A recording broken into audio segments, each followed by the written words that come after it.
¿Estás ahí? ¿Estás a bordo de AM550? ¿Estás a bordo de 24/7 Noticias? ¿Salimos? Viaje al puerto de la noche. El pasaje que nos merecemos a esta hora. En esta noche, en esta vida. Subite que nos espera lo mejor. Viaje al puerto de la noche. Conduce el escritor y periodista Sergio Sarachu. Yo soy volcanólogo originalmente y trabajo haciendo reconstrucción de erupciones volcánicas en la región. Y resulta que una muy buena manera de reconstruir todas las erupciones, las caídas de ceniza volcánicas que hubieron por acá, es estudiar los sedimentos que están en el fondo de los lagos. Ajá. ¿Por qué? Porque los fondos de los lagos, o los lagos, digamos, serían como receptores de toda la historia ambiental que hay en una cuenca. O sea, no solamente el cuerpo de agua, sino toda la superficie que es drenada por los ríos que desembocan a ese cuerpo de agua, es registrada por los sedimentos que están en el fondo de los lagos. Claro. Cualquier cosa que haya pasado en cualquier lado de esa cuenca, en cualquiera de esos ríos o en el lago mismo, va a dejar alguna señal en los sedimentos que están en el fondo de los lagos. En el caso de las erupciones, lo que dejan son cenizas volcánicas, o sea, hay capas sucesivas de sedimentos del lago y hay capas de cenizas volcánicas intercaladas como, digamos, cosas parecidas a las que todos los que vivimos en Patagonia Norte vimos en la erupción del Cordón Caulle de 2011. Uh-huh. Y así como veníamos estudiando las erupciones volcánicas en los sedimentos lacustres, con otros colegas de Argentina y del exterior, empezamos a ver que había otras señales de otro tipo de cosas que pasaban por acá. Y muchas de esas señales se relacionan con episodios sísmicos importantes que vienen ocurriendo en los últimos miles de años y que dejan también su marca particular, reconocible, en estos sedimentos lacustres. Así es como, en realidad, y un poco casi de casualidad, diría yo, nos pusimos a estudiar una disciplina que se llama limnogeología, que sería el estudio de los procesos geológicos en lagos, Ajá. y que nos permitió empezar a entender cosas como el sismo o los mecanismos que produjeron la destrucción del Puerto San Carlos asociado al sismo de Valdivia.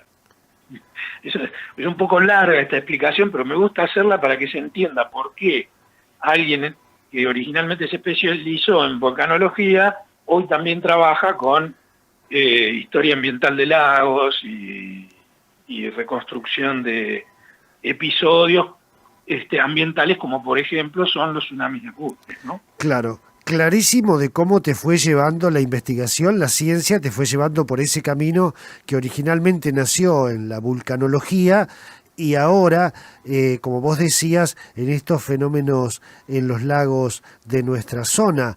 Yo por lo que recuerdo haber leído, este lagomoto en Bariloche causó inclusive 2 muertes. Sí, exactamente. Fueron 2 muertes bastante desafortunadas, porque la ola en realidad de este tsunami no fue tan grande. Fue una ola que estimamos que tuvo aproximadamente 2 metros de altura, que si uno realmente la compara con olas de tormenta que hay en este lago, no es una cosa tan extraordinaria. Ajá. Lo que pasó es que justamente ese día, que era un día muy lindo, que estaba muy calmo, había gente en el puerto que estaba en embarcaciones que estaban amarradas al muelle y que se hundieron producto de este mecanismo que me gustaría explicarte. Sí, cómo no. Que fue lo que nosotros estudiamos y de alguna manera descubrimos qué fue lo que pasó. En realidad es algo bastante particular que siempre cuesta explicar un poco, porque todo el mundo, cuando hablamos de tsunami, se imagina que viene una ola inmensa y que, bueno, pega en el puerto o en las construcciones que están en la costa y se arrasa con todo.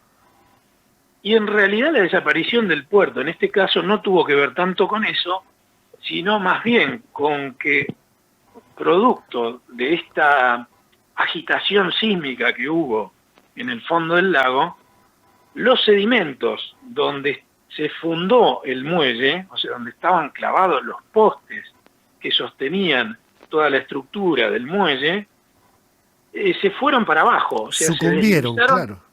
Claro, se deslizaron pendiente abajo los sedimentos donde el muelle estaba apoyado. Claro. Entonces, imagínate, se va el muelle y muchas de las embarcaciones que estaban amarradas se hundieron con el muelle. Y algunas de las personas que estaban en esas embarcaciones terminaron muriendo en ese episodio, ¿no? Claro. La pregunta surge inevitable, Gustavo. A partir de este estudio de lo que pasó en el 60, en el lago del Huapi, en situaciones similares, uno supone que puede volver a suceder.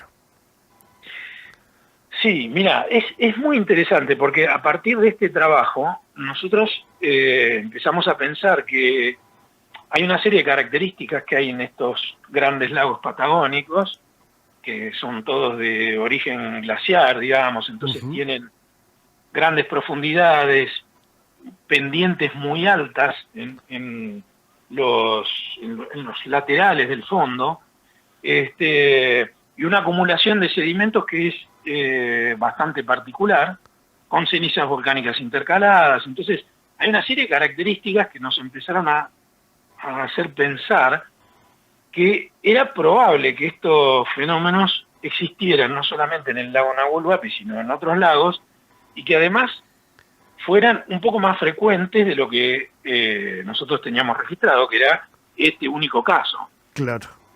Y ahí sí fue que, junto con la doctora Beit, que es una investigadora del instituto, y el doctor Eduardo Gómez, que es quien ahora dirige el Instituto Argentino de Oceanografía, nos pusimos a trabajar para buscar evidencias de este tipo de deslizamientos subacuáticos, que son los que originan tsunamis, en otros lugares del lago Nahuel Huapi y también en otros lagos.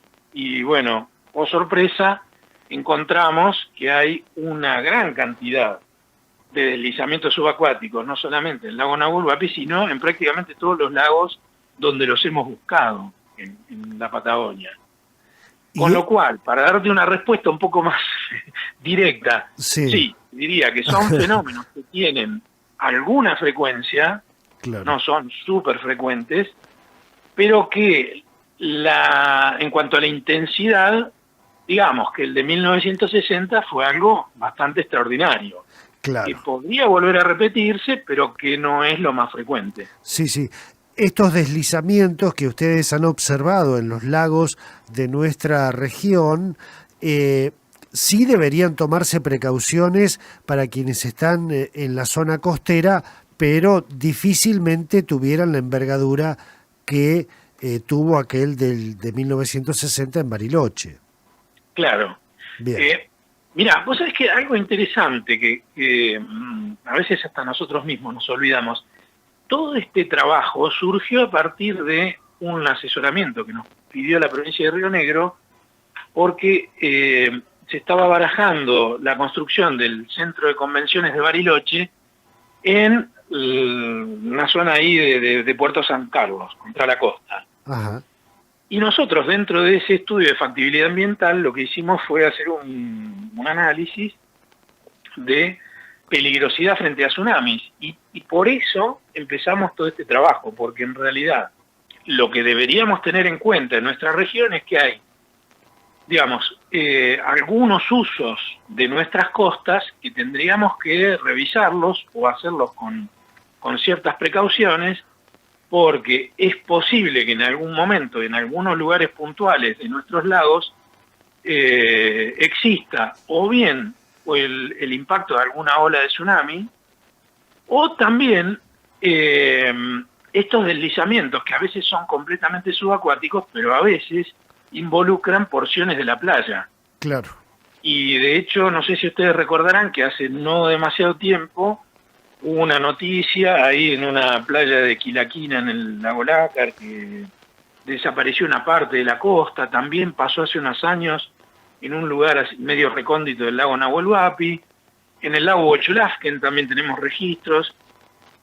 Suele pasar que en los deltas, en las desembocaduras de ríos más o menos caudalosos, se van acumulando sedimentos muy rápidamente y esos frentes de deltas suelen deslizarse. O sea, puede pasar que por efectos de algún sismo, alguna parte del frente del delta, o sea, esa partecita de la costa, deslice hacia adentro del lago. Entonces, hay que tener algunas precauciones sobre, bueno, qué tipo de uso darle, qué construcciones, qué áreas de costa se pueden ocupar y cómo, ¿no? Viaje al puerto de la noche.